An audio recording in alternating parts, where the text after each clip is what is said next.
Welcome back. యుద్ధాన్ని ముగించేందుకు ఇరాన్కు కొన్ని షరతులు అంటే కొత్త షరతులు పెట్టింది అమెరికా. ఇజ్రాయెల్తో సంబంధాలు పెట్టుకోవాలని గల్ఫ్ అండ్ ముస్లిం దేశాలకు అపీల్ చేస్తూ ఉన్నాడు ట్రంప్.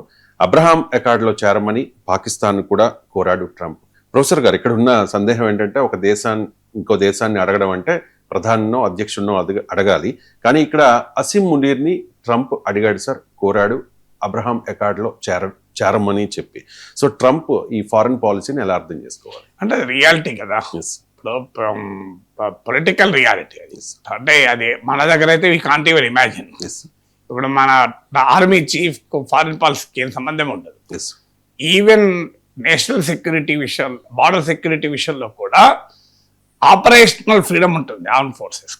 అంటే క్షేత్రస్థాయిలో శత్రువు దాడి చేసినప్పుడు ఏం చేయాలి అంటే ఖచ్చితంగా మిలిటరీకి ఉంటుంది. ఎందుకంటే అలా వాళ్ళు పొలిటికల్ బాసెస్కి ఫోన్ చేసి, సార్ పాకిస్తాన్ సైనికులు 20 మంది లోపలికి వచ్చారు సార్, ఏం చేయమంటారంటే నువ్వు అయితే ఫైల్ పెట్టు, నేను అది స్టడీ చేసి మళ్ళీ ఇస్తాను అని చెప్పి నేను ఒక ఫైల్ రాసి పంపిస్తే హోంమంత్రి దాన్ని మళ్ళీ చూసి ఇట్లుంటే ఈ లోపల 20 మంది 200 మంది వస్తారు.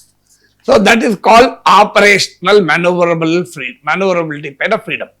సో అక్కడ మీకు ముచ్చటే లేదు. Army will always have, even during the war time also కీలకమైన స్ట్రాటజిక్ డిసిషన్స్ ఏమో క్యాబినెట్ కమిటీ ఆన్ సెక్యూరిటీ తీసుకుంటుంది. కేంద్ర ప్రభుత్వంలో ఉన్న క్యాబినెట్ కమిటీ ఆన్ సెక్యూరిటీ. కానీ ఆపరేషనల్ డిసిషన్ అయితే ఆర్మ్ ఫోర్సెస్ తీసుకుంటుంది. అది ఎవరు అంటే ఆడున్న సిచ్యువేషన్ బట్టి.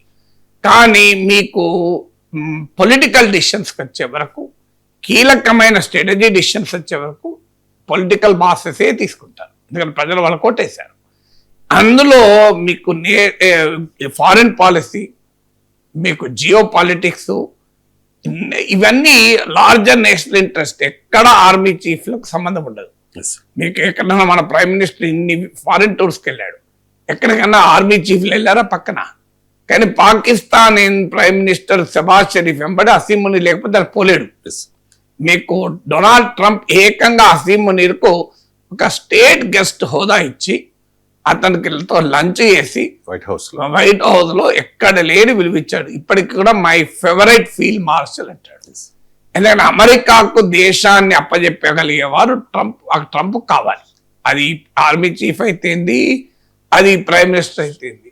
అంటే అక్కడ పాకిస్తాన్లో ప్రధాన మంత్రుల్ని నిర్ణయించేది ఆర్మీయే.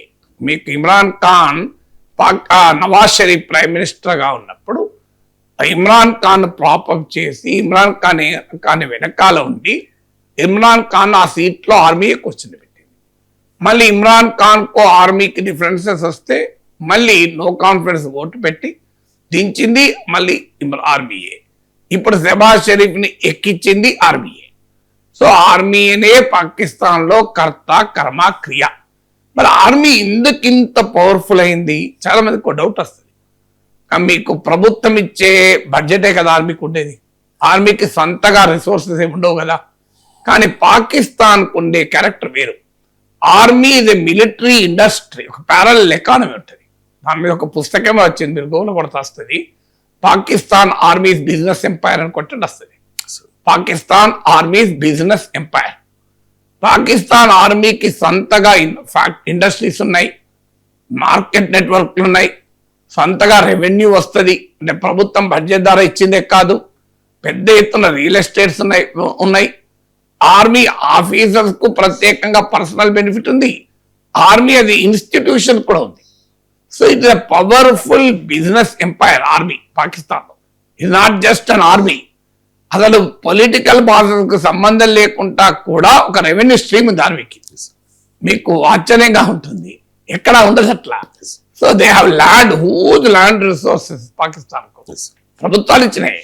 చరిత్ర కూడా ఏంటి, మీకు ఆ యొక్క జనరల్ పర్వేజ్ ముషర్రఫ్ మనం చూసాం, జనరల్ జియావుల్ హక్ మనం చూసాం, ప్రధానమంత్రులు ఎవరు తీశాడు జనరల్ జియావుల్ హక్, మీకు జుల్ఫికార్ అలీ భుట్టోను. So this is the history of Pakistan. మీకు పాకిస్తాన్లోనే కాదు, కొన్ని దేశాల్లో మిలిటరీ పార్లమెంట్లో కూడా ఉంటారు వాళ్ళకు. అంటే they have some share in the parliament representation. అందుకే అమర్త్య సేన్ అనేక పుస్తకాల్లో the argument to India development and participation, India economic development and social opportunity, ఇలాంటి అనేక పుస్తకాల్లో ఇండియన్ డెమోక్రసీ యొక్క గొప్పతనం చెప్తూ అంటాడు.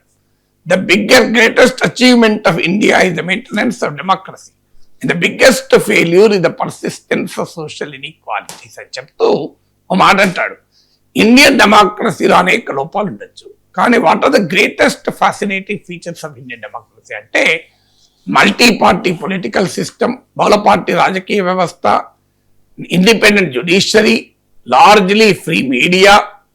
మీకు ఇందులో కొన్ని ఇబ్బందులు ఉండొచ్చు, గ్రే అనే కాదని అన్నాను, కొన్ని ఇబ్బందులు, కొన్ని ఛాలెంజెస్ ఉండొచ్చు, కానీ largely peaceful transfer of power, periodic elections. మనం బెంగాల్లో ఒకసారి చూసాం, మమతా బెనర్జీ నేను రాజీనామా చేయ అన్నది. ఏమైంది? నువ్వు చేయకపో, అసెంబ్లీ రద్దు అయిపోయింది, ఆమె సీఎం కాదు కదా ఇలా. So peaceful periodic elections, peaceful transfer of power, అన్నిటికీ మించి military under political control, military under political control, civilian control, political under కన్నా సివిలియన్ కంట్రోల్ అంటే పౌర నియంత్రణలో మిలిటరీ. ఇది డెమోక్రసీకి ఉండే క్యారెక్టర్. మన దగ్గర ఇప్పుడు అమెరికాలో చూడండి, మీకు అమెరికన్ ఆర్మీ చీఫ్ ఎవరని తెలుసా? అసలు అమెరికన్ ఎయిర్ ఫోర్స్ చీఫ్ తెలుసా? అసలు ఇండియన్ ఆర్మీ చీఫ్ పేరేమన్నది లేదు. And Indian army is the greatest military traditions in the history of Indian army. అసలు ఎక్కడా కూడా not even an iota of interest. భారతదేశ ఆర్మీకి మనం సల్యూట్ చేయాలి.